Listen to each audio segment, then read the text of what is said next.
Miss America Grammar Intervention for Final 102, 103. The key of this whole thing of Miss America and the nouns is making sure that you have the nouns memorized. We can talk about accidents or how it forms, but reality is, unless you have the nouns memorized, you can remember that nominative is a subject phrase and accusative is an object phrase, but if you can't identify them, that won't help. Now, this chart here shows the similarities. So when you write out the forms, chunking and highlighting in different colors might be a good way to memorize. Actually, it is a good way if you're having trouble. Big thing that you need to realize is that the nouns are going to be the same in the vocative and plural vocative and nominative. The only difference the only difference is, of course, second declension in the singular, and of course, to I has that I mark. Everything else, the nominative and the vocative, are all the same. More on this in the vision, but for this so far, we're okay. All right, let's move on to the next slide, God willing. And boom, and boom, and boom. And I keep on booming and I don't get it.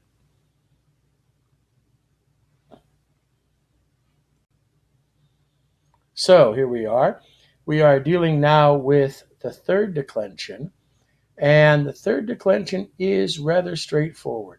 All you have to worry about for the third declension is that you're dealing with, of course, right here, you're dealing with the accusative ending in M with an EM. Notice it's EM in both.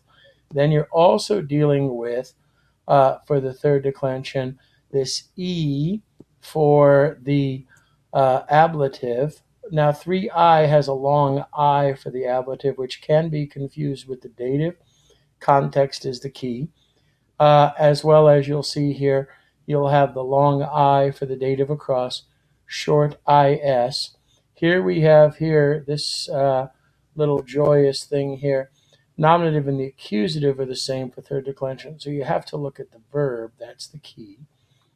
3I differs a little bit because your accusative is a long IS. Ablative and dative, oh my goodness, so nice. Ibis and ibis. So when you see ibis, you know you're dealing with third declension.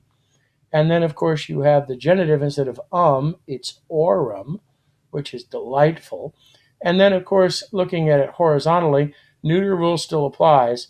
Third declension neuter has that tempus, us endings, not necessarily us, but yeah, just generally speaking. 3I ends in E. Well, couldn't that be confusing with the ablative? Not when you realize that the ablative for 3I is a long I. And then, of course, the neuter rule, nominative and accusative, are same, corollary to the neuter rule, it ends in A. Same for Maria. So IA tells you it's a 3I. Now, of these in the National Latin exam, which will you have to worry about in level 1? You really won't have to worry so much about 3I. That's kind of out. But you will have to worry about third declension, and that's definitely in. So let's move on to the next slide, if we could, Maestro. And somewhere there's the next slide. Boom, there it is. Boom, there it is. So let's talk about subject phrases. Subject phrases. Simple rule on subject phrases is this: nominative. Always nominative with the indicative verb. All verbs except for the infinitive and level 1, you are dealing with the nominative. Subject is always found in the verb. This is a third person singular, he, she, or it. There's your nominative subject phrase. Remember, they must agree in person number. More on that later. So here we have who writes. There's the who. And let's go here. And then, of course, we also have this right here. We are dealing with 3I. All right, so let's move on to the next slide, which of course is, you can't see that. Here it is. No, it isn't. Boom, boom. There you go. So where are we at here? Boom, boom, boom. Yeah, it's the joy of technology, kiddies. it never quite works as you want it to. Poop.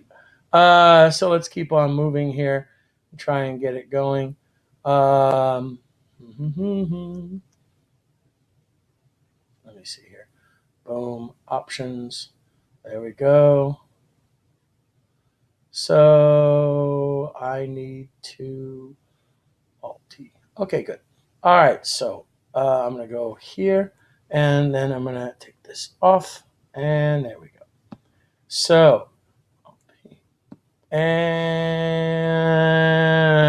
boom, there it is. Whoo, what a pain. All right, here we go. So here we have subject phrase. We are dealing with verb, est, and after est, you have the subject phrase, which is in the nominative. So again, est, third person singular, you need a subject phrase, which is Metella.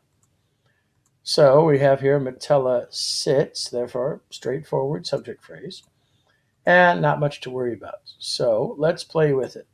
Where's our verb? In the first sentence, I think our verb looks like it may be discetabat. Discetabat. So where's your subject phrase? I think your subject phrase is probably found in the nominative right here. So let's keep on going. There, where's your verb? Lucabat. Where's your subject phrase? It's got to be nominative. That's right. Lena plena. Luna plena. Full moon was shining. All right, moving on to the next part, which is, of course, coming up here. Boom. So let's talk about steps for successful intervention. Let's take apart the questions here. Ambulat is your verb. From the verb ending, you know that you are dealing with third person singular. And what's lacking? Probably a subject phrase. So therefore, know what it isn't first. Well, that's clearly ablative, and that's clearly accusative. This is a nominative plural. This is a nominative singular, but your verb is third singular. So it can't be this. That's your sexy distractor. It was that indeed right there. So let's switch over to the next slide.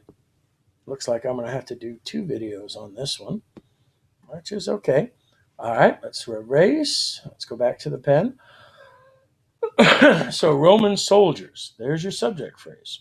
Now, destroyed Carthage. So therefore, we need a subject phrase. That's who's doing the destroying. It would be the soldiers, and notice they're plural. Therefore, if you didn't know third declension, well, first off, you'd think that was accusative, but it's really genitive plural. So what are our other choices? Militibus. If you don't know third declension, sort of, but that's kind of your cross-eyed cousin. Then we have milites and militis. The only possible noun that's plural is this one right here. This is genitive singular because, of course, you're dealing with your typical whatnot. So here we are, and we're going to go here, and we're going to go to the next slide. All right, let's talk about this one. Where's your verb? Circumspectavit. What person number? Third singular. So you need a subject phrase because you have an object right here. So if that's the object phrase, you're going to take off, well, this is a genitive, singular. This is genitive plural, third declension. I don't know, it's third declension. There's your E. So therefore you have this or this, this or this. Both of them are nominative, but look at your verb. It's third singular. Therefore that is your sexy distractor number 1. All right, let's move on to equational phrases.